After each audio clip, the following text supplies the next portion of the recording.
أصبح عقلي يجري كرا معها ارتواء أيام ضرو قف كستو مقلانا سدا عدو مقصي وكان حياة نقول لك كان بين جلاي راسي كهايدة ويشرته هدي كانوا ردني كيو دجالمي وأنا قلنا دجالمولي xildhibaan hore mahdi maxamed xaashi oo ka tirsanaa golihii deegaanka hore ee degmada Gabiley ayaa markii ugu horeysay ka hadlay doorashadii dhawaan ka dhacday Soomaaliland isla markaasina uu ka mid ahaa isbedel doonka Soomaaliland isagoo hambalyo u diray shacbigii u dhagan nuglaaday baaqoodii isla markaasina ka soo jeeday beesha tan waxa kale oo xildhibaan mahdi maxamed xaashi uu ka jawaabay in ay jiraan qaar ka mid ah deegaanka uu ka soo jeedo isla markaasina ka mid ah xukuumadii kulmiye waqti xaadirkana loolan kula jira sidii ay mid noqon lahaayeen xukuumadda cusub waxaan mahdi maxamed xaashi arrinkaasi ku tilmaamay mid aan dhici karayn waa sida uu sheegay waa kan xildhibaan mahdi maxamed xaashi oo arrimahaasi iyo arrimo kaleba ka hadlaya bismillaahi raxmaani raxiim marka hore waxaan baleynayaa dhammaan dadkii codka siiyey xisbiga wadani iyo kaah ee bahweynta reer Gabiley aad iyo aad baan u hambaleynayaa waxa kaloo aan leeyahay xukuumadda cusub madaxweyne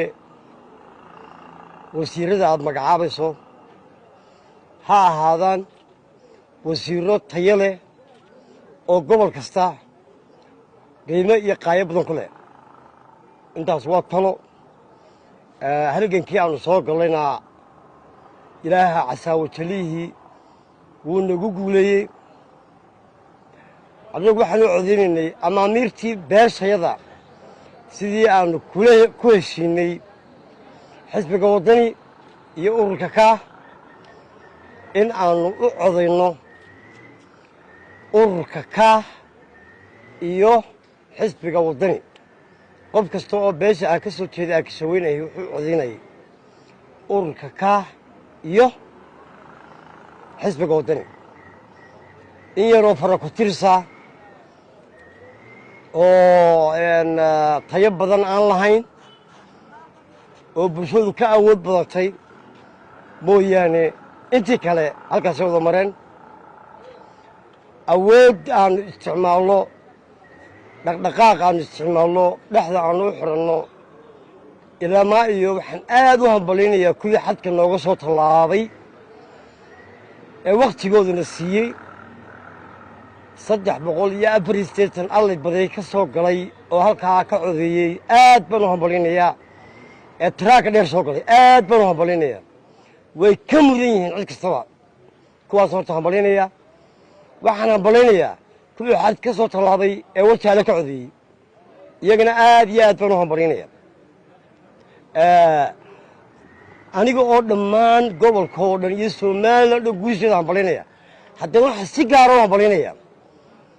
dadkii amaamiirteeda qaatay ee beesha aan ka soo jeeda ahaa ee taraaka dheer soo galay ee xadad ka soo tallaabay iyo kuwii gudaha ku jirayba laakiin waxaan xoog u hambalaynayaa oon aad iyo aad u hambalaynayaa dadkii ka soo tallaabay xuduudda ee haystay kaarka ee codeeyey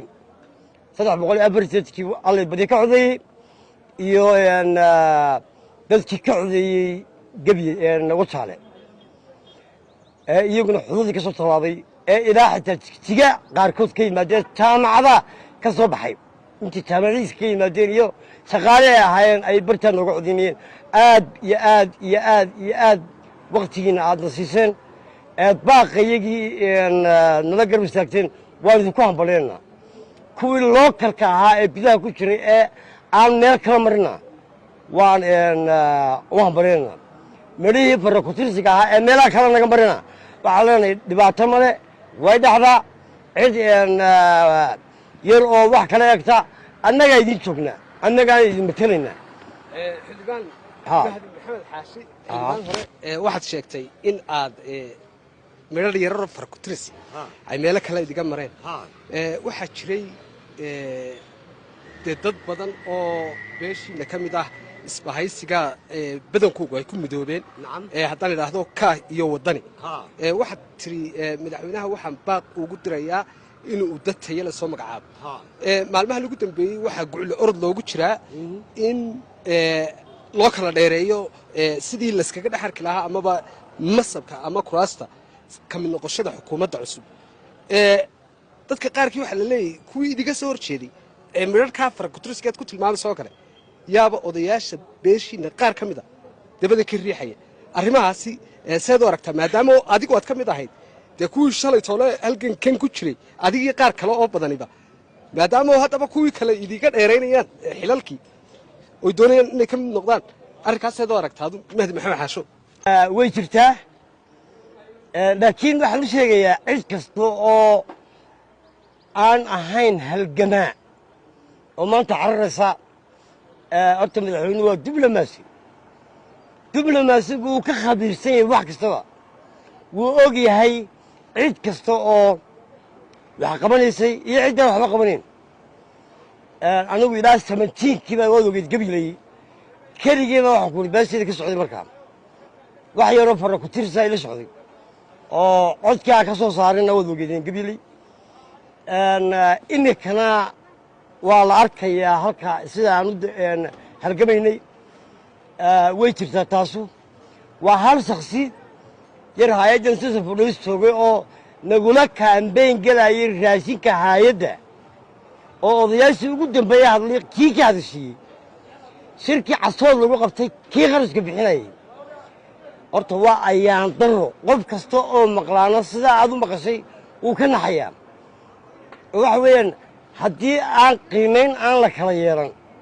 oo aan miisaan la kala yeelan oo qofka aan lagula xisaabtamin waxqabadkiisa wax soo saarkiisa aan lagula xisaabtamin waa ayaan daro madaxweynaha jamhuuriyadda somalilan nin waxaa dheg u dhigaya maaha hadduu oday la dhaqaajiyo iyo hadduu oday lacagtiyada raashinkii samson foundation baa nagula kaambeyn galaya dhaqaalihii samson foundation baa nagula kaambeyn galaya oo uu xagga kulmiye ka soo jeeday oo uu nagula dagaalamayay oo odayaashii qaar ka mid uu ka hadashiiyey marka waxaan leenahay taas wax caqliga geli karaa maaha snamtu mujaahidiin baan ahayd mujaahidiintii waxaan nahay isbahaysiga kaah iyo waddani annagaa mujaahidiin u ah codkayagii baanu ku sugnay hiil iyo hooba waanu u garab istaagnay haddii aanan u dagaalgelayn oonaan godob kasta u qadanayn maxaan u kaambeyn garaynayna maxaan waxaasu dagaal u gelayna haddii kii aanu ridnay maxaanu ku ridayna haddii kaanu ridnay kii u dagaalamayay oo annaga nala dagaalamo welay oo xisbigii naga dhex dagaalamo unpossible mana suuragal maaha beesheeda sheegaysaa beelaha kalena kama dhacayso somalilandna kama dhacayso horta ha sugaan weli siigadii baa nagu taalla dhaskii siigada aanu iska maydhno dharkayga siigadii ciidda casiid baa ku jirtaa tii allay badi boorkeedii baa ku jira aanu ka maydhanno markaasoo loo karaa soo dhowaada laakiin inta siigada ay nagu jirto unpossible weli ciiddii indhaheegasa ku jirta wasalaamu calaykum raxmatullah waa maxamed xasan sheekh maxamed jubba